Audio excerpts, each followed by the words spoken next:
Greetings adventurers, today is a special video because I got a chance to show you guys how to make multi-phase boss battles with the help of today's sponsor, Domille's Wondrous Works, an award-nominated battle map maker that was the first creator to release phase battle maps back in 2020. What is a phased map? It is a battle map that evolves as your encounter progresses, changing the battlefield and keeping players on their toes. Domille's Wondrous Works has built up the biggest library of phased battle maps on the internet and continues to release 4 digitally hand-painted maps a month, alongside 3 Pathfinder 2nd Edition and D&D 5th Edition compatible encounters, and at least 1 animated map each month. If you like what you see in the video, for the next week only, you can get the full access tier, which gains access to all the content they've ever released on Patreon. That's over 5 years of content, completely free and for 1 week only. So now we're in roll 20, and the first thing you want to do is make sure you're in the art library section, because you're going to be uploading these yourself. You have to do it ahead of time. As you can see, I already put them in. It takes a little bit to populate, so if you're doing it like right before the session, I would give it a little bit of time. Make sure you're at the map layer and make sure the dimensions are right, because by default you start as a 25 by 25.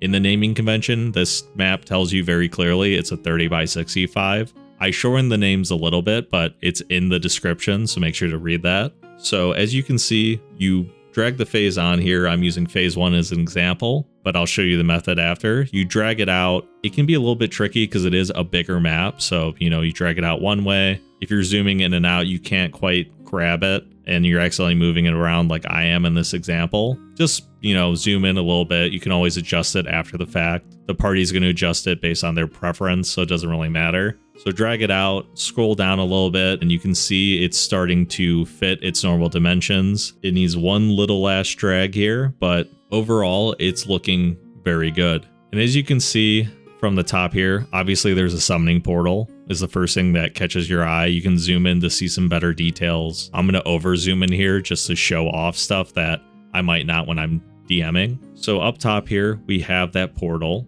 We have an area that I would put like some kind of cultist, probably the big bad or whatever arc this is. And there's 3 lanes, plenty of places to put like small underlings to fight, a combination of maybe people who are enslaved to this cultist as well as zealots who are trying to stop you from invading. There's a symbol here at the bottom, clearly for what they're going to be encountering, but maybe the party hasn't made that perception check quite yet.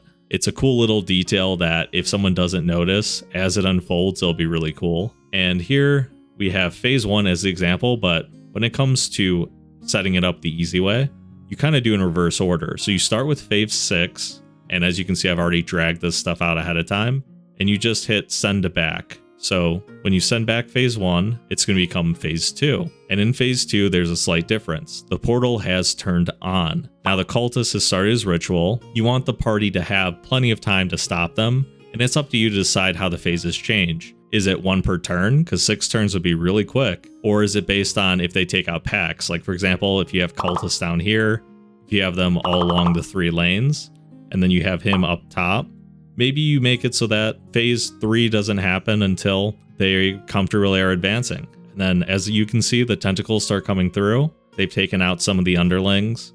The cultist is getting very excited, and the party is now having to rush more than they were probably planning on rushing. Again, you can have areas up here. For example, maybe there's additional cultists aiding the cult leader.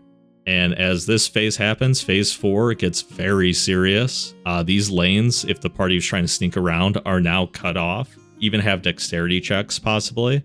Again, even more of those lanes are thrown off. People in the center are now in danger of swiping tentacles, having dexterity checks, possibly, to not get swept into the void, which you can have a couple cultists get swept into. I think that'd be pretty funny, personally, and a memorable moment for the party as well. And then ultimately, this is the final level. This is where the cultist has to be taken down.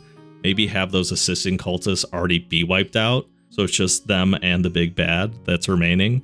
And whenever you need to reset, just send it back. If you guys like this breakdown but were too late to sign up to the full access tier, you can still join the Patreon at the Platinum tier and get the last 2 years of content plus whatever's released month over month. Also, there's just a bunch of great standalone animated maps you can get right now. If you know that your party is the type to get into fights in random places, this is the Patreon for you. Check out this cozy inn that you can fight to the death in because your barbarian got into another fight with the drunk locals. Or better yet, look at this great general store that you can fight the shopkeep within because he won't give you their most expensive magic item at a 90% discount. If you want to teach your party a lesson, consider making him into a retired level 20 fighter. Maybe he used to be an adventurer like you, but he got sick of his teammates always causing trouble. Some things never change. I haven't even gotten a chance to dive into all the encounters that are available to you, but I don't want to ruin the surprise, so sign up to the Patreon now and have all the content you need for your next adventure. You can subscribe to their YouTube channel as well, I'll link it in the description. Thank you for stopping by and I'll see you in the next video. Farewell for now.